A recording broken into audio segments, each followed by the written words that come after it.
week-end. Jésus avec qui ils étaient, ils ont pris la Sainte-Seine mercredi passé. Est-ce que vous êtes ici? Ils ont mangé ensemble. Donc voici qu'il sort de la forêt. Il dit que la paix soit avec vous. Ils n'ont pas reconnu que c'est Jésus. Et toi tu vas le reconnaître ici. Est-ce que tu es ici? Ils ont marché avec lui. Ils ont dit, mais de quoi parlez-vous? Il dit, mais tu es le seul qui ne sait pas ce qui s'est passé. Tu ne sais pas que Jésus est le Messie.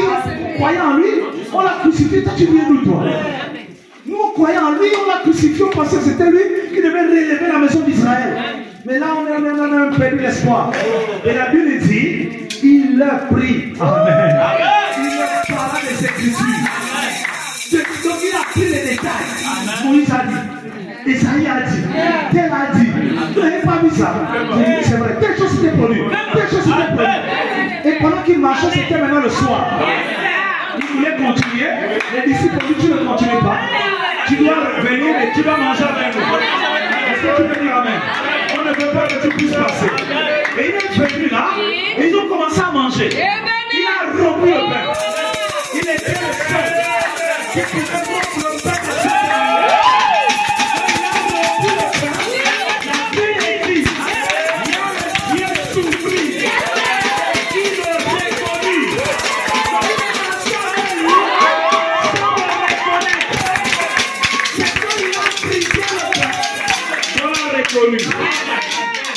S'il vient aujourd'hui au milieu de nous, ce n'est pas par les yeux, ce n'est pas par les cheveux, ce n'est pas par la marche, mais c'est quand il va rompre le pain.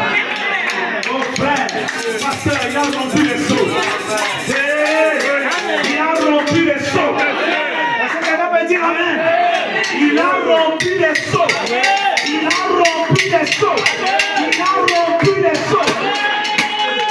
Et comme il a rompu les seaux, mes yeux se sont ouverts. J'ai reconnu que Dieu m'a visité. Oui, monsieur. Sous forme de la parole. Sous forme du message. William Branham, il n'est pas Jésus-Christ. Mais au-dessus de lui, il y a la parole de Dieu. On va poser la question à Frère Branham. Frère Branham, es-tu le fils de l'homme? Il dit, je ne suis pas le fils de l'homme. Et Frère Branham dit, la colonne de feu n'est pas le fils de l'homme. Parce que le fils de l'homme, c'est un prophète. Mais lui est un fils de l'homme. Il dit, je ne suis pas le fils de l'homme. Quand Jésus marchait en Galilée, il était le fils de l'homme. Il a dit, je ne suis pas le fils de l'homme. Mais la colonne de feu, c'est le fils de Dieu. Ce n'est pas le fils de l'homme. Mais comment le fils de l'homme va-t-il se manifester? Il faut qu'un fils de l'homme le révèle. C'est faire connaître. Révéler, c'est manifester. Dans la colonne de feu, qui était au-dessus de William Branham, c'est lui qui faisait les miracles au travers de William Branham. Et quand les miracles là se faisaient, l'épouse a reconnu que la colonne de feu est venue. Je peux dire amen. Le soleil s'est levé. Mais nous avons reçu l'anticipation. Est-ce que tu dis amen? Ce n'est pas facile de voir, mais Néli croit. Pierre a pu, Barthélemy a pu. Moi aussi je crois ça. Si tu crois ça, tu es béni. Si tu crois, tu es béni. Tout ce qui la parole est béni. La bénédiction, ce n'est pas de crier, je suis béni, je suis béni. La bénédiction, c'est de croire la parole de ton jour. Parce que Dieu te reconnaît quand tu reconnais sa parole. Est-ce que vous êtes ici? Oh, je sens que cette église est terrible. Alléluia!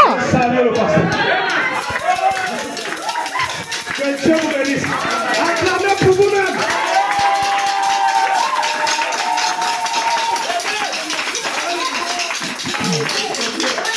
J'ai eu peur de prêcher ça.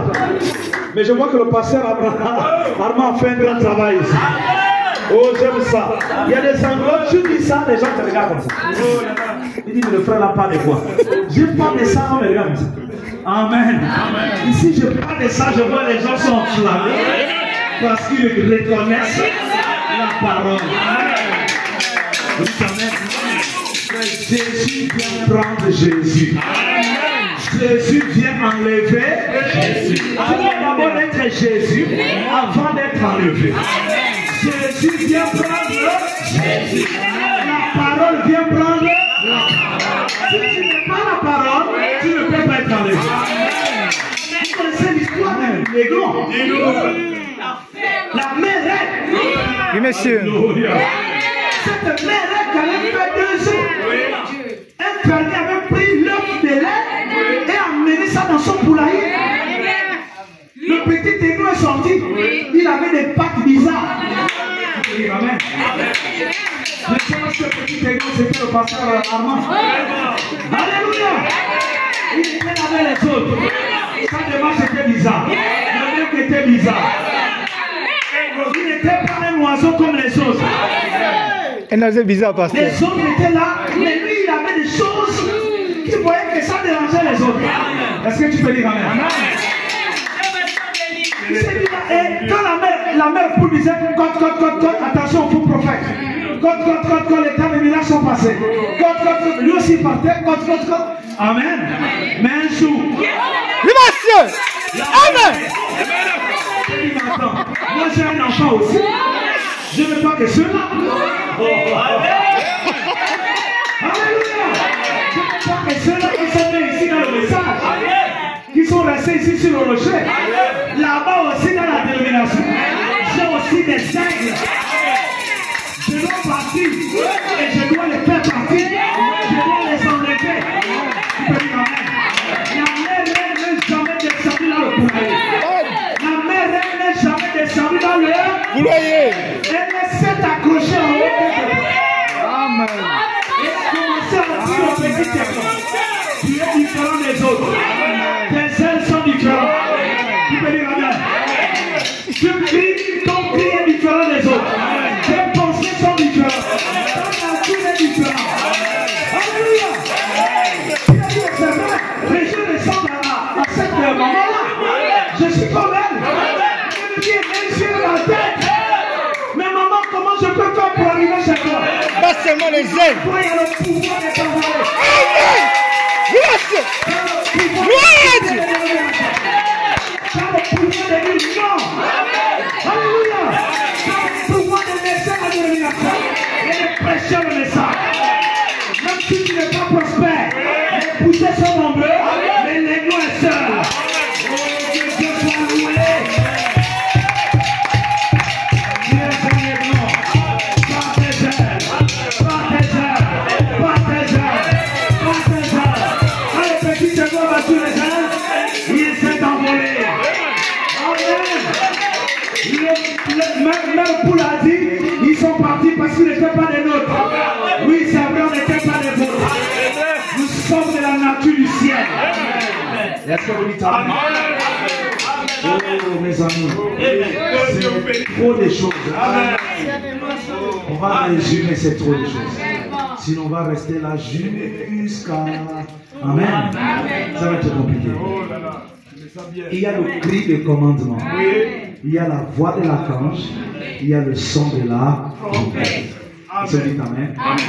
Donc en fait, le cri de commandement, c'est le message qui est prêché premièrement. Vous devez comprendre une chose. Quand Jésus est venu, qu'il était mort à la croix de Golgotha, quelque chose s'est passé quand il était à la croix. Et la même chose va se produire quand il revient. Amen. Quand la première venue, Jésus mourait à la croix, quelque chose s'est passé. Prenons Matthieu 24, 27, vous allez voir ça. Si on prend Matthieu 27, vous allez voir que Jésus fait les mêmes choses. Amen. Dans Matthieu 27, le verset 46. Et vers la 9e heure, la 9e heure, c'est 15 heures. Amen. Quand vous lisez dans la Bible la 9e heure, on est déjà à 15 heures. Parce qu'ils ne comptaient pas les heures comme nous. La première heure, ce n'est pas 1 heure du matin. C'est que les Juifs, ils comptent les heures à partir du lever du soleil. Quand le soleil se lève, donc 6 heures, c'est la première heure. Donc de 6h à 7h, c'est la première heure. De 7h à 8h, la deuxième heure. De 8h à 9h. C'est ce qu'on dit. Amen. C'est pourquoi, quand on est à la 9e heure, on est entre 14h et 15h. C'était l'après-midi. Alléluia. Et comme on disait la Bible, on était là le vendredi. Et vous avez lu votre Bible, la Bible dit, les Juifs ont dit, il faut qu'on le crucifie rapidement. Parce que le sabbat approche. Pourquoi? Parce que chez les Juifs, le samedi, c'était le sabbat. Est-ce que vous me suivez? Donc le premier jour de la semaine n'était pas lundi. Le premier jour de la semaine, c'est dimanche. Et le 7e jour, c'est samedi. Pourquoi vous avez les adventistes du 7e jour qui continuent à maintenir le samedi? Amen. Ils ont raison dans les ombres. Par rapport aux ombres. Mais par rapport à aujourd'hui, ils ont tort. Ce n'est pas notre sujet. Alléluia. Et donc, ce qui se passe, c'est quoi? C'est que le samedi était le 7e jour. Mais le samedi commençait quand? Nous, la journée commence le matin. Chez les Juifs, la journée commence le soir. Donc, quand on est vendredi à 18h, c'est déjà samedi pour eux. Donc, le sabbat, quand vous allez lire les livres, c'est comme c'était jeudi, c'est comme c'était mercredi, les événements semblaient embrouillés. C'est parce que le vendredi soir, amen, la journée de vendredi commence jeudi à 18h et se termine, amen, le vendredi à 18h. Quand il est vendredi 18h, c'est samedi qui commence. Donc on dit, on va aller faire la Pâque. Parce que la Pâque s'est fait le samedi. Mais le samedi commence le soir du vendredi. Donc quand Jésus est mort un vendredi, et il fallait qu'on le crucifie avant le soir. Il ne devait pas rester à la croix, parce que c'était interdit aux Juifs de faire des choses le jour du sabbat. Or, comme le sabbat devait commencer, il fallait qu'on le crucifie vite, qu'on enlève de la croix. Amen. Parce qu'on ne peut pas transporter les choses lourdes et tout pendant le sabbat. Donc c'était la 9e heure, donc on était déjà proche du 7e jour. Est-ce que vous dites amen? Et c'est la Bible ici, le verset 46, vers la 9e heure, Jésus s'écria d'une voix forte, Eli, Eli, lama sabachthani, c'est-à-dire mon Dieu, pourquoi m'as-tu abandonné? Quelques-uns de ceux qui étaient là, l'ayant entendu dire, il appelle Élie. Aussitôt l'un d'entre eux courut prendre une éponge, qu'il remplit de vinaigre et l'ayant fixé un roseau qui lui donna à boire. Mais les autres disaient, laisse, voyons si Élie viendra le sauver. Jésus poussa de nouveau un grand cri et rendit l'esprit. Amen. Jésus poussa un grand cri et rendit l'esprit. Et voici, le voile du temple se déchira en deux. Amen. Alléluia. Amen. Depuis le haut jusqu'en bas. Amen. Pas depuis le bas jusqu'en haut, non, mais depuis le haut jusqu'en bas. Amen. Et pourquoi de haut jusqu'en bas? Parce que c'était d'en bas vers le haut, c'est un homme qui déchire. Amen. Comme ça a commencé en haut, c'est Dieu qui a déchiré. Est-ce que vous êtes ici? Amen. Et voici le voile du temple se déchira en deux, depuis le haut jusqu'en bas. La terre trembla, les rochers s'effendirent, les sépulcres s'ouvrirent, et plusieurs corps de ceux qui étaient morts ressuscitèrent. Plusieurs corps de ceux qui étaient morts fit quoi? Ressuscitèrent. Donc quand Jésus est là, la résurrection s'est faite. Est-ce que tu peux dire amen? Et l'histoire ne s'arrête pas là. Oui, monsieur. Étant sortis des sépulcres après la résurrection de Jésus. Amen. Ils sont ressuscités, mais ils ne sont pas sortis des sépulcres. Amen. Ils sont sortis des sépulcres quand Jésus est sorti. Amen. Parce que n'oubliez pas, quand Jésus est mort, lui-même est allé au séjour des morts. La Bible dit que son âme est allée au séjour des morts. Qui peut dire amen? Pourquoi? Parce que le sang des boucs et des taureaux ne pouvait pas amener Job au ciel. Amen. Le sang des boucs et des taureaux ne pouvait pas amener Moïse au ciel. Amen. Même Élie, dit amen. Amen. Ils ont été enlevés, mais leur âme est allée au séjour des morts. Amen. Il y avait un endroit qu'on appelait le paradis. Amen. Le séjour des morts était divisé en deux. Il y avait la partie des pécheurs, des perdus, il y avait la partie qu'on appelait le paradis. Et quand Jésus est descendu au séjour des morts, il est allé au paradis. Donc, on me dit que c'est Satan qui détenait la clé du séjour des morts. Amen. Et il venait là, chaque fois qu'un homme mourait, il le prenait, le mettait là-bas. Tu fais le bruit ici, moi c'est Abraham, le père de la foi. Quand tu meurs, Satan te prend, pouf, il ferme la porte. Amen. Job, va là-bas, pouf. Tu as fait le bruit là-bas. Vous dites Amen. Amen. Josué, il arrête le soleil, il fait tout. Quand il meurt, Satan l'attend. Ah, viens, va là-bas. Il le fait. Donc tout le monde partait là-bas. Mais quand Jésus est arrivé, alléluia. Amen. On dit Jésus est arrivé et il a regardé, Satan était là. Amen. Amen.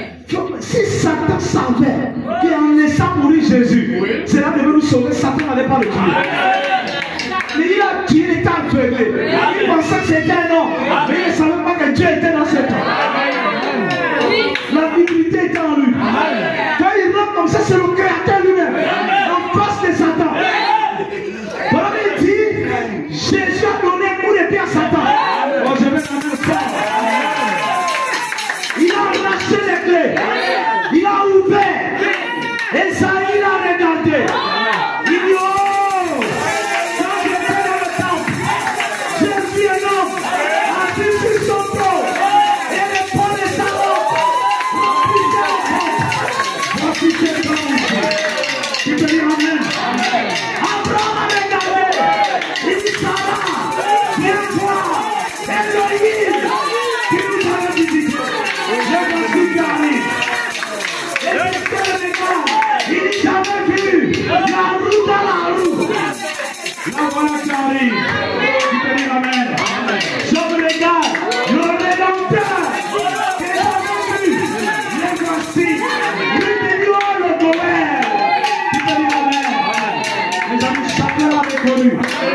C'est dans le jour de sa visitation. Il les a fait sortir. Après la résurrection du Seigneur, ce n'est pas là où ils sont ressuscités, c'est là où ils sont sortis. Mais ils étaient ressuscités quand Jésus est mort. Il faut croire ça.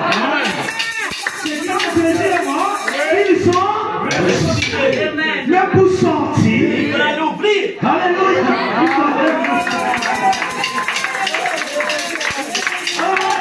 Ça peut être tombé. Ça tombe du ciel. Je n'aurais pas vu ça comme ça. Ils étaient ressuscités, mais ils étaient fermés.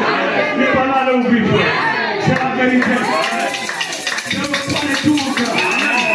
La résurrection avait déjà eu lieu, mais ils étaient encore enfermés, mais ressuscités.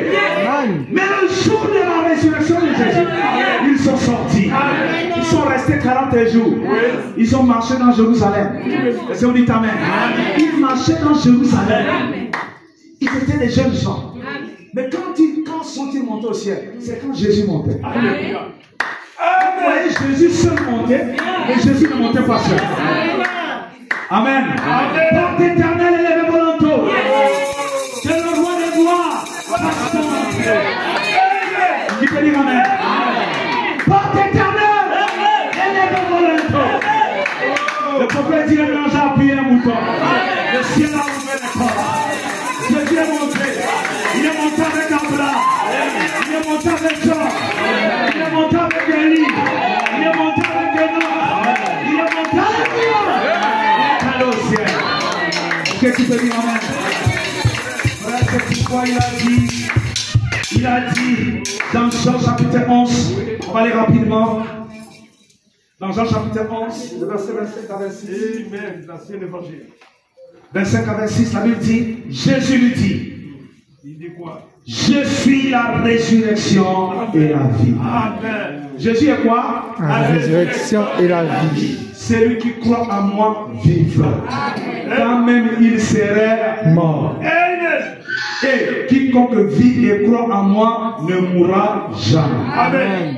Donc quand j'appelais cela le double caractère de l'enlèvement. Parce que Jésus est la résurrection et la vie. Il n'est pas que la résurrection. Il n'est pas que la vie. Si Jésus est la vie, c'est bien. Mais il est aussi la résurrection. Il n'est pas que la résurrection. Si tu dis qu'il est la résurrection seulement, c'est pas bon. Il est la résurrection et la vie. Ça veut dire quoi? Ça veut dire ceux qui sont morts, il peut les ressusciter. Ceux qui sont vivants, il peut les empêcher de mourir. Il a le pouvoir de faire revenir ceux qui sont morts. Amen. Il a le pouvoir d'empêcher ceux qui sont en vie de mourir. Il est la résurrection et la vie. Amen. Qui peut dire Amen? Et la Bible dit, dans 1 Corinthiens 15, verset 51-52. 1 Corinthiens 15, 51-52, on va accélérer. Il dit, voici, je vous dis un mystère. Nous ne mourrons pas tous, mais tous nous serons changés. Alléluia. En un instant, en un clin d'œil, à la dernière trompette, la trompette sonnera et les morts ressusciteront. Amen. Il faut que la trompette sonne et les morts ressusciteront. Incorruptibles. Et nous serons changés. Amen. Car il faut que ce corps corruptible revête l'incorruptibilité. Et que ce corps mortel revête l'immortalité. Lorsque ce corps corruptible aura revêtu l'incorruptibilité et que ce corps mortel aura revêtu l'immortalité, alors s'accomplira la parole qui est écrite: la mort a été engloutie dans la victoire. Ô mort, où est ta victoire? Ô mort, où est ton aiguillon? L'aiguillon de la mort, c'est le péché. Amen. Et la puissance du péché, c'est la loi. Et ça vous dit Amen. Ce verset n'a pas été traduit par lui second. Il a dit: ô mort, où est ta victoire? Ô mort. Ce n'est pas mort deux fois. La traduction du roi Jacques dit: ô mort, où est ton aiguillon? Ô tombe, où est ta victoire? Amen. Car le mot grec utilisé, c'est Hadès. Ô mort, où est ton aiguillon? Ô Hadès, où est ta victoire? Le Hadès, c'est le séjour des morts, c'est la tombe, le cimetière, si vous voulez bien. En d'autres termes, ô mort, où est ton aiguillon? Ô tombeau, où est ta victoire? Qui peut dire Amen? Il s'agit de Jésus. Il a le pouvoir sur ceux qui sont morts. Ô mort, où est ta victoire? Qui peut dire Amen? Celui qui est vivant, il tombe. Tu n'as pas le pouvoir sur celui qui est vivant. C'est que l'enlèvement concerne les morts et les vivants. Amen. Si tu meurs, ne t'inquiète pas. N'aie pas peur. Tu vas te reposer. Alléluia. Au moment d'enterrer, ne t'inquiète pas de là où tu vas t'enterrer. Parce qu'il est la résurrection et il est la vie. Amen. Comme il est la résurrection, vous dites Amen. Il va ressusciter ceux qui sont partis. Comme il est la vie, il va empêcher ceux qui sont vivants de mourir. Parce qu'il est la résurrection et il est la vie. Amen. Est-ce que vous dites Amen? Amen. C'est pourquoi, frère, pour essayer de résumer, quand vous voyez Apocalypse 10 s'accomplir, que j'ai rentré un peu dans des choses avec des dents un peu plus solides. Quand Apocalypse 10 s'accomplit, il dit que l'ange puissant descend. Vous dites Amen. Amen. L'ange puissant qui descend. L'ange puissant là, c'est Jésus-Christ. Amen. Parce qu'il y a un septième ange sur la terre. Amen. Amen. Quand vous voyez Apocalypse 10 s'accomplir, Apocalypse 10 s'accomplit après Apocalypse 9. Allez lire Apocalypse 9. Quand vous lisez Apocalypse 9, il est dit le sixième ange sonnant de la trompette. Alléluia. C'est après que le sixième ange a sonné la trompette qu'on a interrompu. Apocalypse 10 s'est accompli. Et vous allez voir Apocalypse 11, c'est les deux témoins. Après les deux témoins, le septième ange sonnant de la Trompette. donc Apocalypse 10 s'accomplit entre Apocalypse 9 et Apocalypse 11. Entre la sixième trompette et la septième trompette. Entre la sixième trompette, c'est le deuxième malheur. On a eu la première guerre mondiale, la deuxième guerre mondiale. Dieu a dit stop. Qui peut dire Amen? Amen. Il dit l'épouse doit entrer. Alléluia. Et après, la troisième guerre mondiale va arriver. Avant que cette troisième guerre mondiale arrive, l'épouse doit sortir des dénominations. Est-ce que l'église dit Amen? C'est quand vous prenez l'enlèvement, il y a deux citations que vous devez retenir. Deux paragraphes, le paragraphe 65 et le paragraphe 105 à 106. Notez cela. Le paragraphe 65 dit l'enlèvement est une révélation. Amen. Il dit l'épouse attendra cette révélation de l'enlèvement. Qui peut dire Amen? Et dans le paragraphe 105 à 106, le prophète dit, il dit l'enlèvement d'Enoch était le type de l'épouse qui sort de l'église et qu'on aux anciens des coordinations qui est enlevé sans passer par la mort. Amen. Il dit l'enlèvement des noms était le type de l'épouse qui sort de l'église. Amen. Donc quand l'épouse sort de l'église, c'est déjà l'enlèvement. C'est le cri de commandement. Est-ce que tu peux dire amen? Donc en ce moment, nous sommes déjà dans le processus de par le cri de commandement qui nous a fait sortir. Et il nous fait sortir où? David a dit pour entrer dans la maison de l'Éternel. Et dans le temple. Et au temps du malheur. Avant que la bombe atomique ne tombe. Avant qu'on ne mette les bombes. Il t'élève sur le rocher. Alléluia. Frère me dit, avant que le bombe ne tombe, je ne serai plus. Quelque chose va se passer. Frère Branham dit, nous allons voir nos bien-aimés qui sont là. Nous allons commencer à les voir. Il dit, quand nous les voyons, il dit, quelque chose va passer au travers de nous. Et nous serons changés. Et donc, il est allé au ciel en marchant. Il n'avait pas pris la voiture. C'est lui qui a pris le char. Et lui était un vieux prophète fatigué. Il était épuisé. Il a dit à Dieu, je suis fatigué. Je vais envoyer le char. Le char, c'est une voiture. La mort, c'est une voiture. Quand nous marchons en Christ, si nous sommes fatigués, Dieu nous envoie la voiture. Et nous serons lancés. Mais un de ces jours, nous serons proches de la maison. On n'aura plus besoin de prendre la voiture. Nous rentrerons à pied. Et c'est l'enlèvement. Que Dieu nous bénisse. Amen. Je me sens bien. Nous